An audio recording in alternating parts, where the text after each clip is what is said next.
दोस्तों नमस्कार। आज हम एक बहुत ही कमाल के सफर पर निकलने वाले हैं। हम साथ मिलकर देखेंगे भारत की उन शानदार जगहों को जिन्हें यूनेस्को ने पूरी दुनिया के लिए एक अनमोल खजाना माना है। तो शुरू करने से पहले आपसे एक सवाल।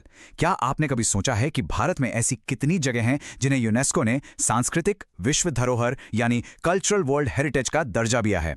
ये नंबर बहुत मायने रखता है क्योंकि ये हमारे देश के हजारों साल पुराने और विविध इतिहास की एक झलक देता है। चलिए आज इसका जवाब ढूंढते हैं।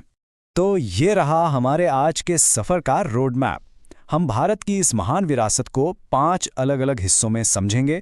हम इसकी प्राचीन जड़ों से शुरू करेंगे, फिर राजा महाराजाओं के दौर में जाएंगे, कुछ अद्भुत कला और आर्किटेक्चर देखेंगे और आखिर में पहुंचेंगे आज के जीवन शहरों तक। तो सबसे पहला सवाल तो यही उठता है कि भाई किसी जगह का यूनेस्को वर्ल्ड हेरिटेज साइट बनना ये इतनी बड़ी बात आखिर है क्यों? इसका असली मतलब क्या होता है? देखिए, सिंपल शब्दों में कहें तो यूनेस्को वर्ल्ड हेरिटेज साइट वो जगह होती है जो सिर्फ एक देश की नहीं बल्कि पूरी इंसानियत की धरोहर मानी जाती है।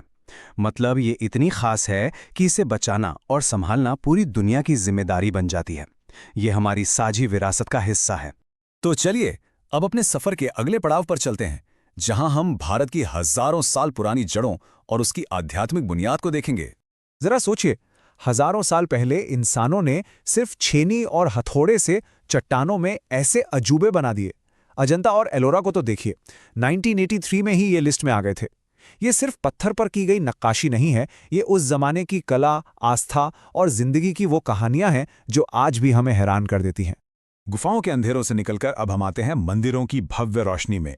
चाहे वो कोणार्क का सूर्य मंदिर हो जो एक विशाल रथ जैसा दिखता है, या फिर तमिलनाडु के शानदार चोल मंदिर। ये इमारतें दिखाती हैं कि भारत में वास्तुकला और आध्यात्मिकता का कैसा गहरा रिश्ता रहा है। हर मंदिर एक अलग कहानी कहता है। अब वक्त है भारत के शाही दौर में झांकने का। हम उन शानदार किलों और मकबरों को देखेंगे जो आज भी गुजरे हुए साम्राज्यों की ताकत और शान की कहानी सुनाते हैं। जब भी हम शाही शान की बात करते हैं तो मुगल आर्किटेक्चर का जिक्र तो आएगा ही, है ना? और सबसे पहले जहन में क्या आता है? जाहिर है ताजमहल, जिसे 1983 में ही ये सम्मान मिल गया था।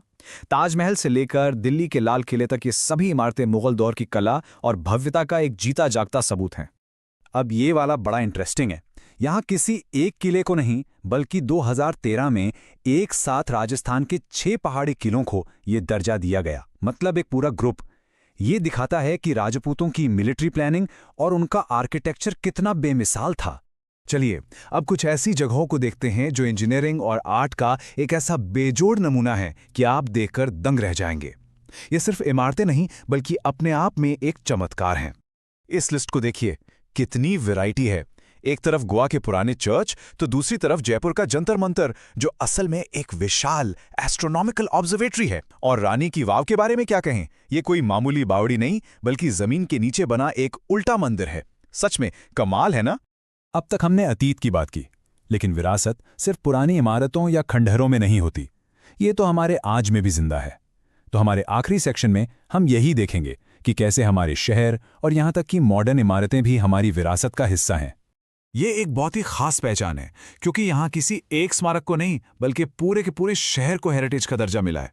सोचिए, अहमदाबाद, मुंबई, जयपुर, ये वो शहर है जहाँ आज भी जिंदगी दौड़ती है, जहाँ इतिहास और मॉडर्न लाइफ साथ साथ चलते हैं। और ये सिलसिला रुका नहीं है, ये लिस्ट लगातार बढ़ रही है। जरा इस टाइमलाइन पर नजर डालिए।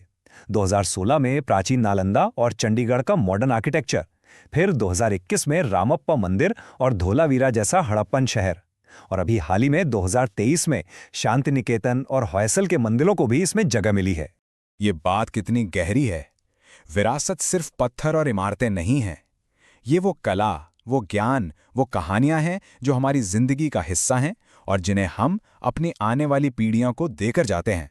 तो आखिर में बात बस इतनी सी है कि ये सारी जगहें, चाहे वो कोई गुफा हो, मंदिर हो, किला हो या पूरा का पूरा शहर, ये सब मिलकर हमें एक साथ जोड़ती हैं।